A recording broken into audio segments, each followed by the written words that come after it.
L'éducation, c'est son principal champ d'action. Nous parlons de l'éducation, nous parlons de l'école. La pratique du journalisme à l'école, c'est sa spécialité. Le glas vient de sonner. Nous allons pratiquer pour la première fois la notion de l'interroge. Comment tu t'es organisé pour avoir une si haute moyenne? Vous êtes quand même trop jeune pour être surveillant. Contribuer à l'éclosion des talents chez les jeunes, c'est son objectif. Par où pourrais-je commencer? Moi, je suis Esna. Avec elle, l'univers scolaire rayonne de mille feux. Ça se passe à l'école.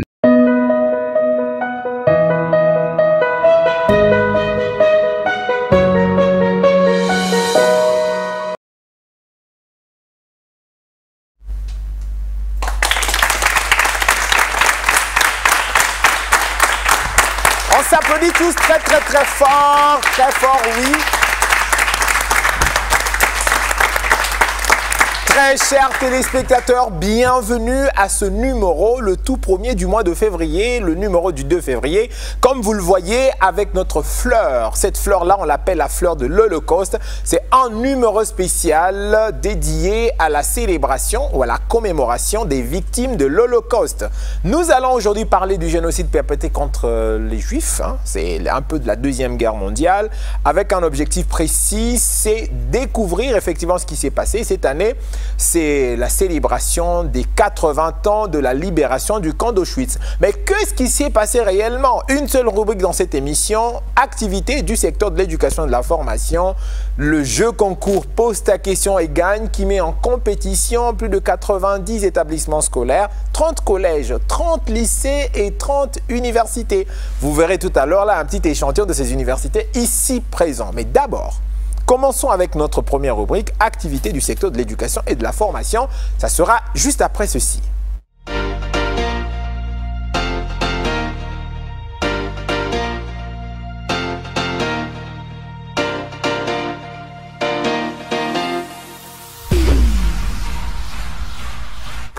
Très chers téléspectateurs, cette émission a un invité spécial que je vous demande d'acclamer très fort. C'est le professeur Joachim Gomatete. Il est historien. Bonjour professeur. Bonjour. Comment ça va? Ça va très bien. Je sais que depuis quelque temps, vous avez décidé de couler la belle vie de la retraite. Et qu'est-ce que ça vous fait de vous retrouver tout de suite entouré de toutes ces énergies, ces jeunes, pour parler de l'un des sujets qui vous passionne? Je me souviens qu'en 2018, je vous ai interviewé sur le même sujet et aujourd'hui nous y revenons encore. Qu'est-ce que ça vous fait? La première des choses qu'il faut souligner auprès des téléspectateurs, comme vous l'aviez annoncé dès le départ, c'est que nous commémorons cette année les 80 ans du fait que les troupes de l'armée rouge, c'est-à-dire les troupes de l'Union soviétique, ont pénétré dans le camp d'Auschwitz et ont pu le délivrer. Voilà, je vous arrête là. On va partir tout de suite là du côté d'Auschwitz justement. Très chers téléspectateurs, nous nous replongeons dans l'histoire. Ensuite, nous reviendrons ici. Je vais vous expliquer la règle du jeu. Professeur, je n'ai pas fini avec vous. Mais comme vous avez fait un brin d'histoire, on présente aux téléspectateurs, ensuite on revient. D'accord? C'est parti.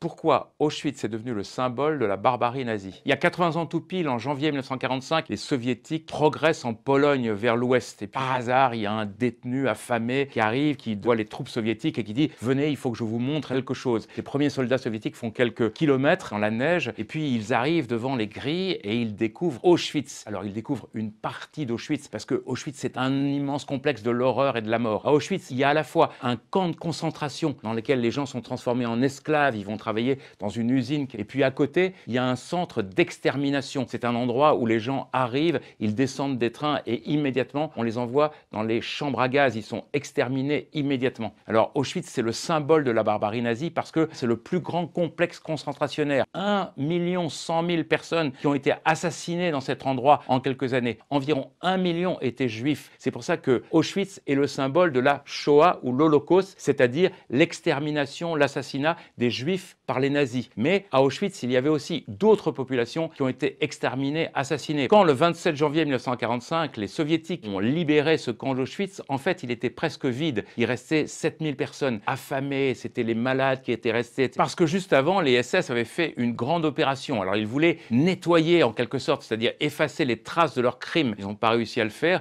Et puis, par ailleurs, ils ont pris les dizaines de milliers de détenus qui restaient à Auschwitz et ils les ont emmenés dans ce qu'on a appelé les marches de la mort. Les marches de la mort, c'est on fait marcher sur des dizaines de kilomètres les prisonniers. Il y en a des centaines, des milliers qui sont morts. Et puis aussi dans des trains pas chauffés parce qu'il fallait les emmener dans d'autres camps de concentration, ceux qui étaient en Allemagne. Les camps de concentration qui ont été, eux, libérés beaucoup plus tard, vers le mois de mars ou d'avril, par les Anglais et les Américains qui arrivaient par l'Ouest. Ce sont des dizaines et des dizaines de camps. Le 27 janvier est désormais le jour de commémoration de l'Holocauste, de la Shoah, c'est-à-dire de l'extermination des Juifs par les nazis. Il y en a 6 millions de Juifs, des femmes, des hommes, des enfants, des vieillards, qui ont été assassinés sans scrupule, soit par fusillade de masse, soit dans ces centres d'extermination, soit par d'autres moyens. Il y a d'autres populations qui étaient ciblées par les nazis. De la même manière que les Juifs, les nazis voulaient éliminer tous les tziganes. Ils en ont éliminé à peu près entre 250 000 et 500 000. Il y a aussi une population qui, pour les nazis, ne méritait pas de vivre, c'était les personnes handicapées, en particulier les handicapés mentaux. Il y a aussi les populations que les nazis voulaient rendre esclaves. Ça, c'est ce qu'ils pensaient des Slaves. C'est pour ça qu'ils se sont comportés de manière atroce avec les prisonniers de l'armée rouge, les prisonniers soviétiques. Il y a 3,3 millions de prisonniers soviétiques qui ont été assassinés. Parmi les Slaves, il y a aussi les Polonais. Hitler voulait faire de la Pologne une grande colonie pour les Allemands. Et il a écrasé la Pologne et il a réussi à assassiner environ 1,8 million de Polonais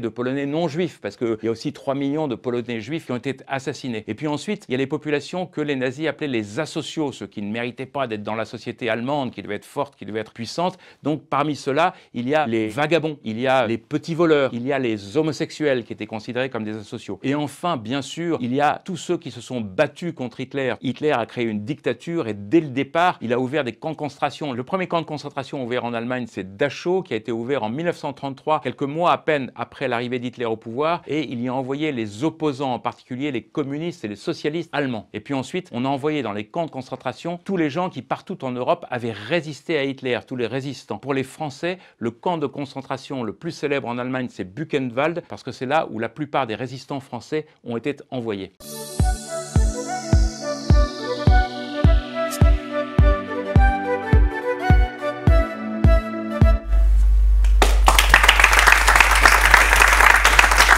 Voilà, professeur, je pense que ce petit résumé de 3 minutes l'a si bien dit, a bien planté le décor.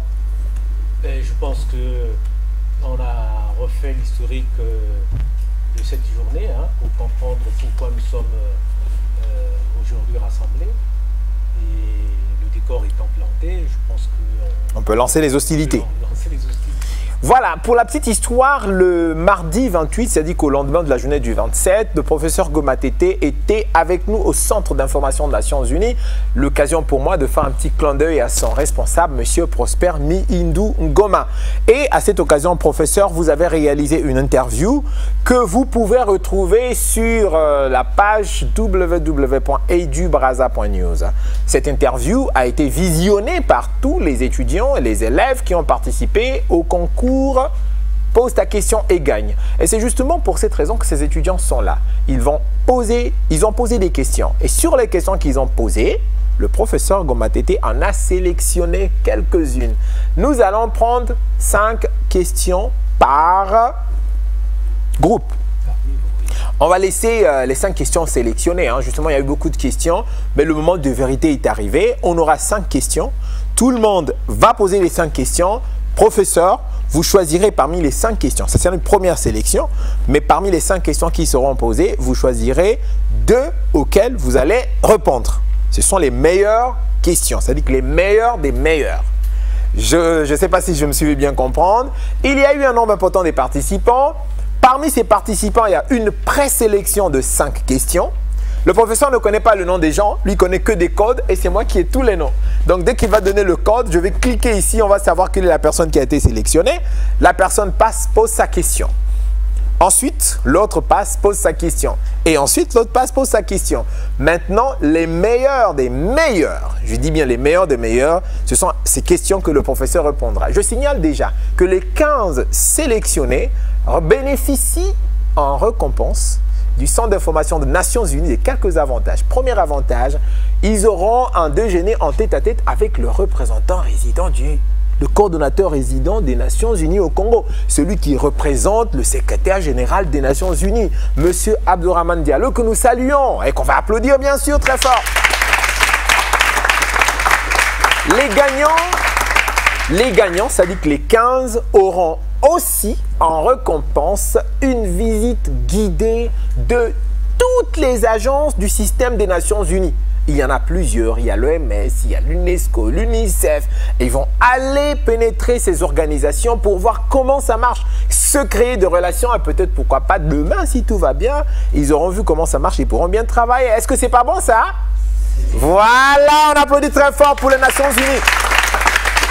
Très chers téléspectateurs, je vous dis que cette année 2025, c'est l'année des 80 ans de l'existence des Nations Unies. C'est sans doute une première activité et non pas une dernière. Nous aurons beaucoup d'autres activités où nous ferons profiter à nos jeunes. Alors, professeur, on va commencer, le temps pour moi de retrouver la liste. On va commencer avec la catégorie collège. Dès que vous entendez votre nom, vous venez. Allez, le premier numéro choisi, c'est le numéro c'est le C10. C10, qui est C10? Suspense. C10, c'est qui? Joachim Bikoulou, le nom c'est Combo Béni Olive Précieux. Il est là? Oui, passe. Passe. Ok. On continue, professeur. Prochain candidat. Le C11. C11. Je vais retrouver. C11, c'est qui? Diambou Junior Azaria, complexe scolaire privé Salem. Installez-vous là. Professeur, continuez. Le C16. C16. Qui c'est? On va regarder. Bundeki Brigel Blessing, les solidaires.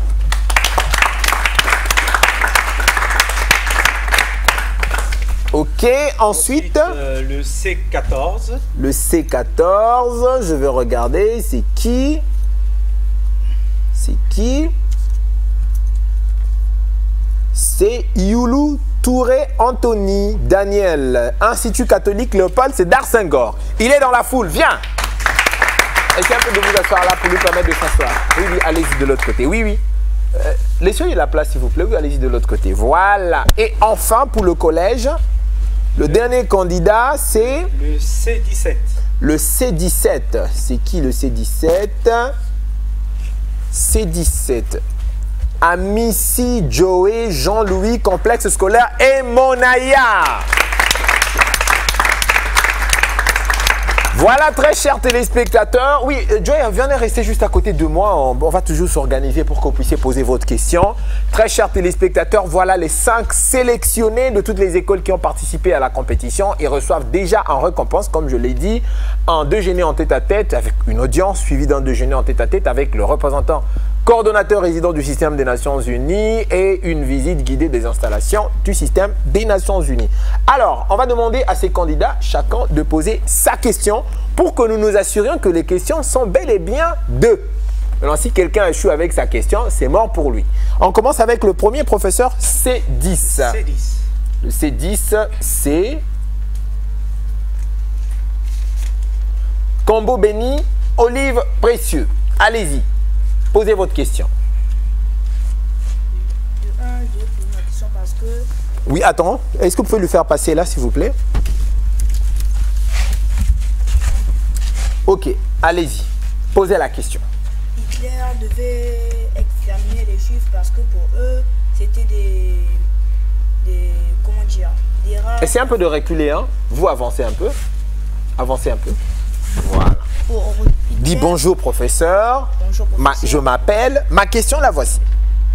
Bonjour professeur, je m'appelle Combo Béni Olive Précieux. Voici ma question. Je devais savoir s'il existe des races plus supérieures aux autres. Très bien. On prend le suivant. on écoute les questions et le professeur ne répondra qu'aux questions. Parmi toutes les questions, la question la plus pertinente. C11, Diambou Junior Azaria. Échangez de place. Allez. Bonjour professeur. Bonjour. Comme on vient de le dire, je m'appelle Diambou Junior Azaria, élève du complexe scolaire privé Salem. Et voici ma question. Ma question est la suivante. En quoi la mémoire du génocide juif peut-elle aider la jeunesse congolaise d'aujourd'hui à reconnaître les dangers de l'extrémisme et de la division sociale? Ok. Au suivant, Bundeki Bruegel Blessing, les solidaires. Passez.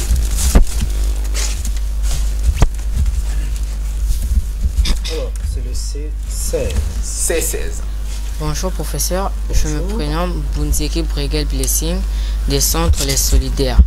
Ma question est pourquoi avoir qualifié cet événement de l'Holocauste?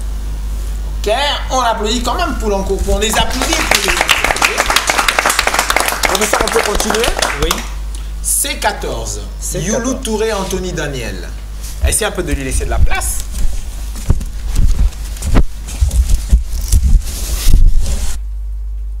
Bonjour professeur. Bonjour. Je suis Youlou Touré Anthony Daniel, comme vous l'avez entendu. Sinon, mon professeur, ma question est la suivante. Ma question est la suivante. Pour Respirez un peu. Ok. Essayez un peu de poser. La question commence avec pourquoi. Je peux vous aider? Vous pouvez la lire vous-même. Non, je vais... Ok. Pourquoi les Allemands pensaient-ils qu'ils devaient gagner la guerre en exterminant les Juifs malgré la présence des Alliés? Et pourquoi les Juifs n'avaient pas-ils un État à cette époque? Très bien.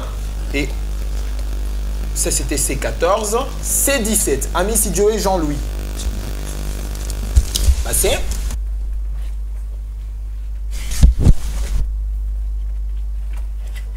Oui, asseyez-vous. Bonjour. Ma question se résume en quelques lignes, mais je vais vous les décrire très rapidement. Déjà, je me nomme Amici Joé Jean-Louis, étudiant ou apprenant à l'école au complexe scolaire Imonaya. Donc, à propos de ma question, plus de 80 ans se sont écoulés depuis le génocide des Juifs. Comment la jeunesse congolaise peut-elle s'inspirer de cette tragédie pour bâtir un avenir de paix et de tolérance, sachant que la paix est une chose temporaire? On applaudit très fort pour les questions. Professeur, quelle est la question des questions? Les deux questions que... Oui. Deux questions. Les deux questions des questions. Bon, alors, j'ai écouté attentivement les 5 questions qui m'ont été posées. Et vous choisissez lesquelles? Oui, j'ai évalué en fonction de la manière dont la question a été posée et puis la pertinence de la question. Et surtout que en répondant, ça puisse permettre aux gens de comprendre le sens de cette journée. Donc j'ai retenu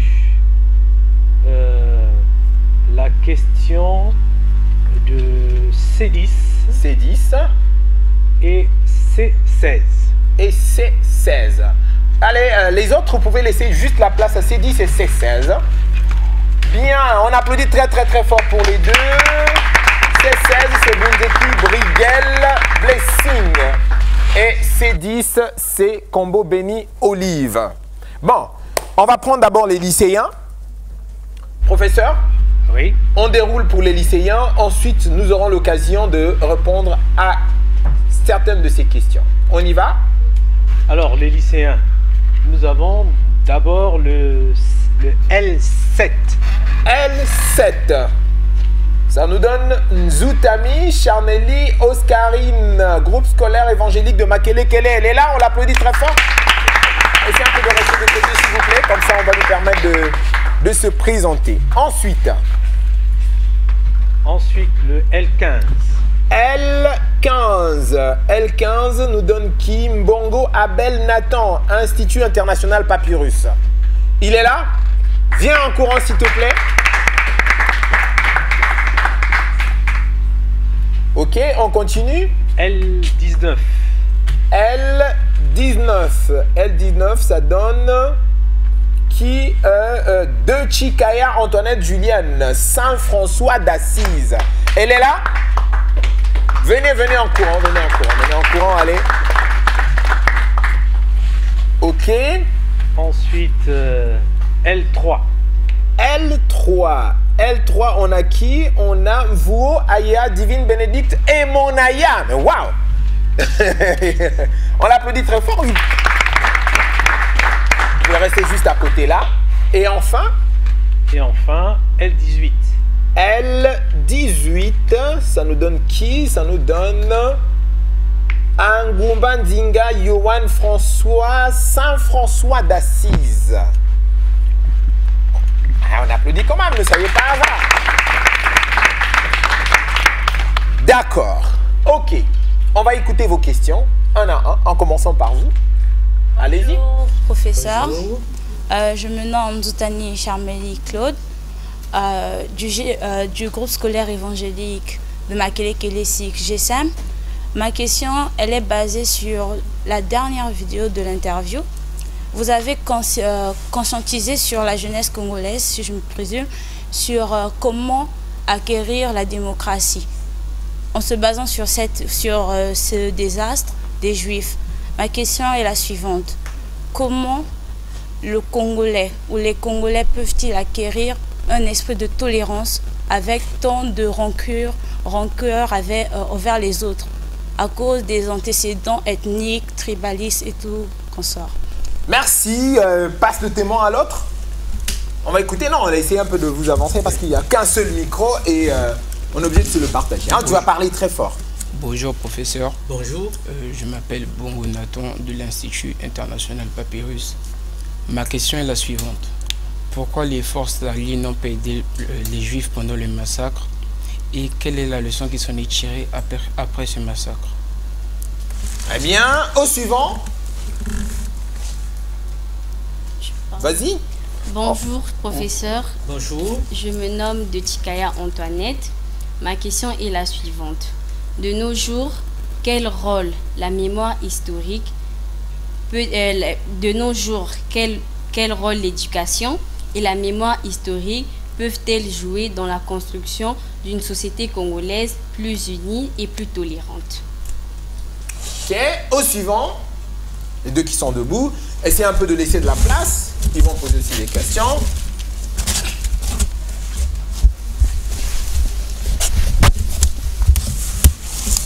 On écoute. Bonjour professeur. Bonjour. Je me nomme Aya Divine Bénédicte. Je suis du complexe scolaire Emonaya. Ma question est comment les souvenirs impérissables des atrocités du génocide juif peuvent servir de leçon à la jeunesse congolaise tout en chassant que cela reste un traumatisme pour tous. Merci. Ok, au suivant. Le dernier, oui. Okay. Bonjour professeur. Oui, j'espère que vous portez bien. Pour ma part, ça va. Je suis élève en terminale C à l'école Saint-François d'Assise. Et ma question sera la suivante. Comment la jeunesse congolaise peut-elle lutter contre la désinformation, les discours de haine et l'idéologie de division afin d'éviter les erreurs tragiques du passé? Merci, on les applaudit très très très fort. Professeur, les questions des questions. Bon, à brûle pour point,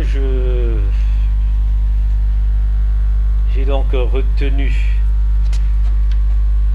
le L19. L19. Et puis... De Chikaya.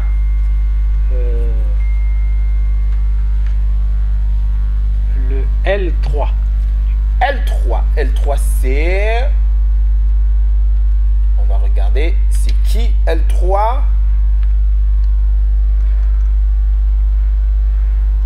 L3 se connaît déjà, hein? Vous, Aya, Divine Bénédicte, ils sont où? Allez, on les applaudit très fort. Les autres candidats, merci de laisser la place. Bon, professeur, on sélectionne aussi pour les universités. Oui. Et ensuite, vous allez voir comment synthétiser pour donner des réponses en même temps. OK? Tout à fait. Bien, c'est parti. On y va. Alors, à l'université, nous avons qui? À l'université, nous avons le U25. U25, il s'appelle Fouquet Néfi Richard, Institut technologique. On l'applaudit très fort. OK. Ensuite, U26. U26, nous avons Oko Josué Isaac, IG2E. Ensuite, U23. U23, c'est monsieur ou madame? C'est madame Peleka Colombe. Bah, essayez un peu de... Ah, vous allez vous asseoir juste là parce que... OK. Ensuite... Il y a eu un problème parce que U25 est revenu 2 fois. OK. Donc, on a qui d'autre? U19. U19. Non, j'ai pas de U19 ici. Ça doit être une erreur. C'est plutôt L19. C'est L19. Voilà, donc nous avons... Ça veut dire qu'il n'y a que ces 3 candidats qui sont retenus.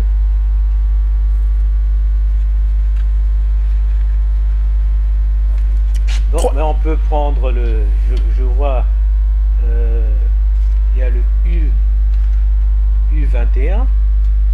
U21, c'est monsieur ou madame Mokambele Denis, Institut technique polytechnique. On l'applaudit très fort. Et enfin...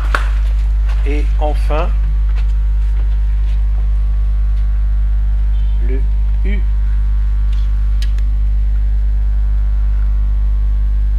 U22.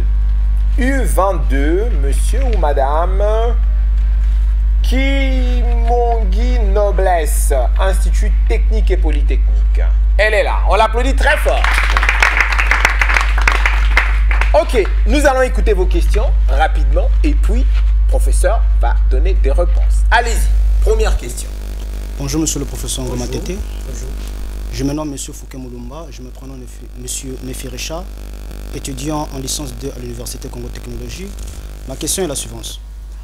Monsieur le professeur, dans l'un de vos discours, vous avez soulevé un point très important qui est celui de l'insertion dans les programmes d'enseignement congolais de la date du 27 janvier. J'aimerais savoir en quoi, quel en serait l'impact des jeunes Congolais scolarisés. Merci. Très bien, on continue. Suivant. Bonjour monsieur le professeur, je me nomme Oko Josué de l'Institut IG2, étudiant en comptabilité, finance et fiscalité. Ma question est la suivante. Quelles ont été les conséquences du génocide juif et des communautés juives sur l'ensemble des sociétés et comment a-t-il influencé les relations internationales des Nations Unies? Très bien, cédez la place, comme ça on va faire passer 2 autres. Oui.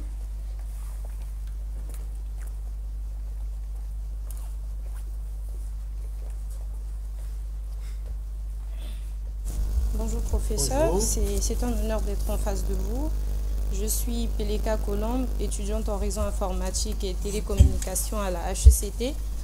Ainsi, ma question est, dans quelle mesure les leçons tirées du génocide des Juifs peuvent-elles être appliquées pour encourager la jeunesse congolaise à promouvoir une identité nationale inclusive qui valorise la diversité, en tenant compte des contextes post-coloniaux de la République du Congo et des héritages de la violence historique de l'Holocauste, tout en intégrant les différences culturelles, historiques et sociales entre ces 2 contextes. Merci.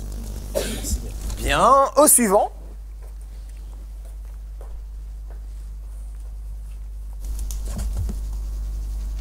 Bonjour professeur. Bonjour. Je me nomme Denis Lévi Mokombele de l'Institut technique et professionnel et ma question c'est une question à 2 volets.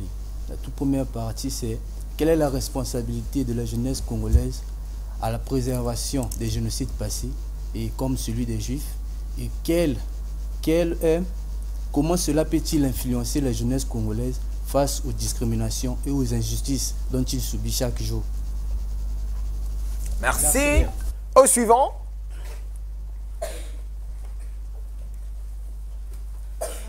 Bonjour, je me nomme Kinyongi Noblesse de l'Institut technique et professionnel ITP. Je suis étudiante en transport et logistique.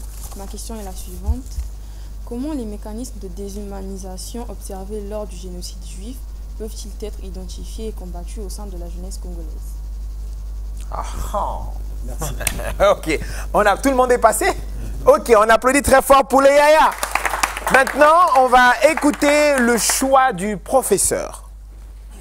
Ok, les deux questions des questions. Bon, j'ai retenu les questions suivantes. U26. U26. Et U22. U22, noblesse. Et U26, c'est Josué. On les applaudit très très très fort. Bon, professeur, je vais prendre la place des enfants pour maintenant que vous puissiez répondre à toutes ces questions.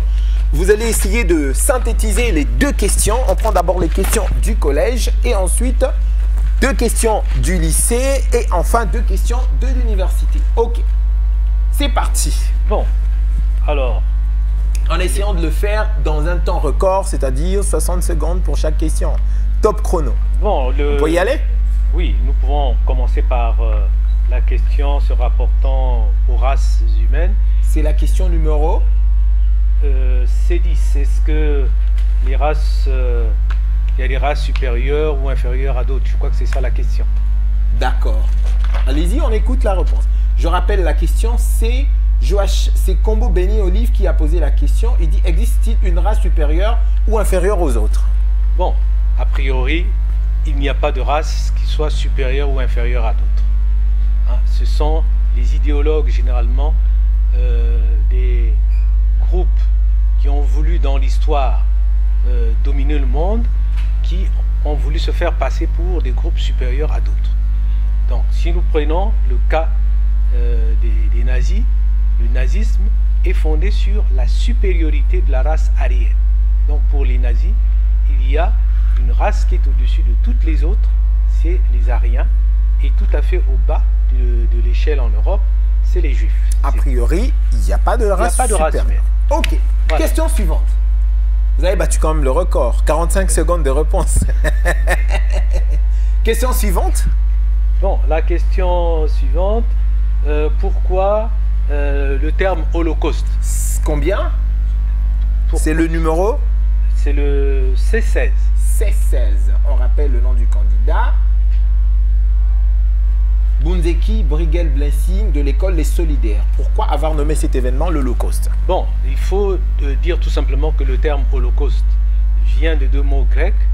Hein. Il y a donc dans ces 2 mots le sens de sacrifice par l'offrande qui se consume par le feu. Hein. Donc c'est une offrande que l'on dédie à Dieu sur un autel et qui est consumée. Comme on le faisait dans l'Israël antique. Voilà, dans l'Ancien Testament. Ok. Hein, donc là, c'était devenu maintenant, on voudrait dire qu'on a sacrifié. Bon, donc les Juifs ont été comme sacrifiés pour l'humanité, hein, sur la table de l'humanité par les nazis qui se considéraient comme un peuple supérieur à tous les autres. Excellent comme réponse. Je pense que ça a éclairé la lanterne de celui qui a posé sa question, Bunzeki Brigel Blessing. Nous allons prendre les 2 questions du lycée. Bon, alors, les 2 questions du lycée, moi j'ai noté hein, l'idée principale, donc vous me rappelez la question exactement. L19. L19. L19, c'est de Chikaya Antoinette Julienne. Le génocide de Juifs, le génocide de Juifs, il y a 80 ans, a montré une haine raciale sans précédent. De nos jours, quel rôle l'éducation et la mémoire historique peuvent-elles jouer dans la construction d'une société congolaise plus tolérante et plus unie? Bon, alors, la première des choses, il faut dire que pourquoi on organise généralement ce type de rencontre, c'est pour qu'on continue à soutenir la mémoire. Il faut que la mémoire reste vivace dans les communautés. Parce qu'un peuple qui n'a pas de mémoire, il est amnésique, donc il peut pratiquement rien entreprendre. Et donc, en Europe, il y a encore quelques rares personnes qui ont vécu la Shoah. Et donc, ces gens-là, ils vont dans les écoles, rencontrer les élèves, les étudiants, etc., pour prouver que l'Holocauste n'est pas quelque chose de fictif, que ça existait. Et donc, ça va permettre non seulement de souvenir, mais de prévenir, pour que les gens puissent prendre des dispositions pour que cela ne se répète pas. Et c'est la même chose chez nous au Congo. Donc il faut éduquer. Il faut l'éducation et la mémoire ont un rôle tout à fait primordial.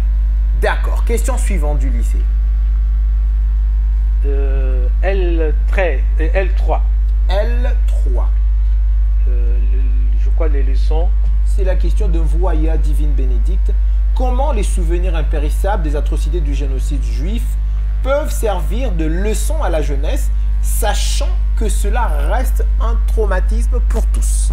Bon, mais ça rejoint un peu ce qu'on venait de dire tout à l'heure, le problème de la mémoire. Il faut nécessairement que ces choses-là soient enseignées. Parce qu'il y a des dénis, non seulement des droits de l'homme, mais des dénis de l'Holocauste. Des gens qui refusent que ça n'a jamais existé. Des gens qui disent que ça n'a jamais existé. Des gens de l'extrême droite qui disent que ça n'a jamais existé, que c'est des affabulations. Et donc, il faut enseigner cela. Il faut que les gens qui ont vécu cela viennent témoigner. Tout le monde connaît peut-être Madame Simone Veil, qui a été ministre en France, qui a permis la loi sur l'interruption volontaire de grossesse, l'IVG, et qui a été présidente du Parlement, du premier Parlement européen. Elle a été une rescapée d'Auschwitz. Donc c'est le témoignage poignant. Et ça, c'est des choses qui permettent aujourd'hui, par exemple, à la jeunesse de pouvoir tirer les leçons de ce qui s'est passé. D'accord. On prend l'université. U22, U26. Bon, alors... U22. U22. La question de Kimungu Noblesse, Institut technique et polytechnique. Comment les mécanismes de déshumanisation observés lors du génocide juif peuvent-ils être identifiés et combattus au sein de la jeunesse congolaise? Bon, les mécanismes de déshumanisation, on a vu que dans les camps, par exemple, de concentration, les gens ont été gazifiés, ils ont été mis dans les chambres à gaz, ils ont été amenés dans les fours crématoires, ce que l'on pouvait faire à des animaux. Et on a fait cela à des êtres humains. Donc l'être humain a été bafoué. Pour la première fois dans l'histoire de l'humanité, l'homme a été ravalé au rang de l'animal. Il faut que les jeunes aujourd'hui sachent que la personne est sacrée. Et c'est un des principes des droits de l'homme. Et il faut donc, quand il y a des guerres, que l'on tienne compte qu'il y a le respect de la personne humaine, les prisonniers, les personnes, les femmes, les enfants, etc., les gens qui sont dans les hôpitaux, ces gens-là, il faut éviter de les déshumaniser en les violant, les tuant, etc. D'accord. On les identifie comment? Pardon? Comment on les identifie, ces mécanismes de déshumanisation? On parle bien de les identifier dans la jeunesse congolaise d'aujourd'hui.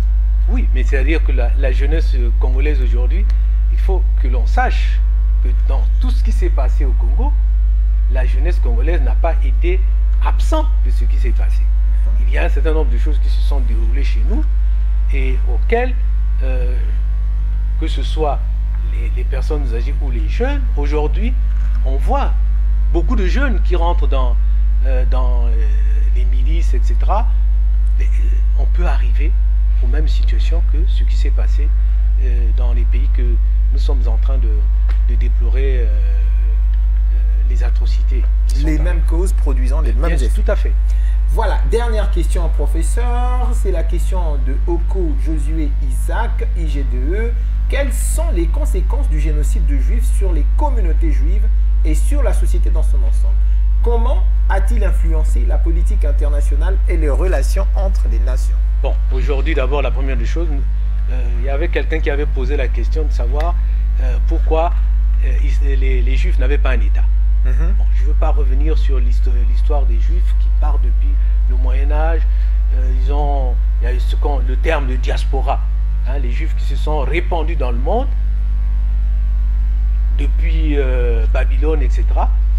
Et au lendemain de la Seconde Guerre mondiale, la première des choses que les Juifs ont eu à faire consécutivement à ce qu'ils ont subi, c'est la création de l'État d'Israël. Et c'est la première conséquence de l'influence, la création de l'État d'Israël. Et aujourd'hui, l'État d'Israël, personne ne peut nier que la création de l'État d'Israël au Moyen-Orient, avec ce qui se passe aujourd'hui, est en train d'influencer pratiquement tout le système international. Hein? Donc le système international est quasiment arrimé avec tout ce qui se passe au Moyen-Orient, avec toutes les conséquences que nous connaissons aujourd'hui. Merci beaucoup, professeur. On applaudit quand même très fort le professeur qui a enseigné ça pendant beaucoup d'années. Ce n'est pas toujours évident de répondre à ce genre de questions sur des sujets aussi passionnants en si peu de temps. Très chers téléspectateurs, c'était une émission spéciale consacrée à la Shoah, la commémoration de l'Holocauste, le génocide des Juifs. Merci infiniment au système de Nations Unies qui nous a accompagnés, Prosper Mindungoma, Centre d'information des Nations Unies. Nous saluons tous ceux qui sont dans ce système, Madame Fatoumata Marega, je pense, si je ne me suis pas trompé, la représentante de l'UNESCO. On vous dit merci de nous avoir suivis. Rediffusion de cette émission mardi 15 h et nous continuons sur les réseaux sociaux. C'est-à-dire que dès ce soir, l'émission sera sur YouTube.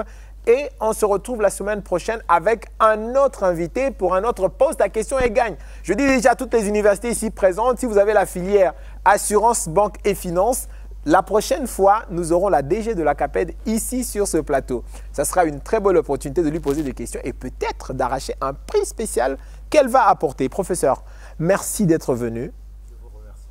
Merci à tous ceux qui sont là. Allez, on va s'applaudir très très très fort. Vous pouvez nous rejoindre sur le plateau pour qu'on termine notre émission. Venez tous qui étaient là, venez, on va dire au revoir. Voilà. Très chers téléspectateurs, il y a eu vraiment un beau monde. Il y a eu un beau monde qui est venu pour assister à cette émission. Je ne vais pas oublier de saluer Alex de l'étudiant congolais, le journal de l'étudiant congolais, l'étudiant Congo-Brazzaville. Alex, je salue aussi bel et bien évidemment Cyr qui a fait un travail incroyable, David Gomez, Papado et bien évidemment Ernie Kengouya. On dit au revoir, allez on dit au revoir. Au revoir.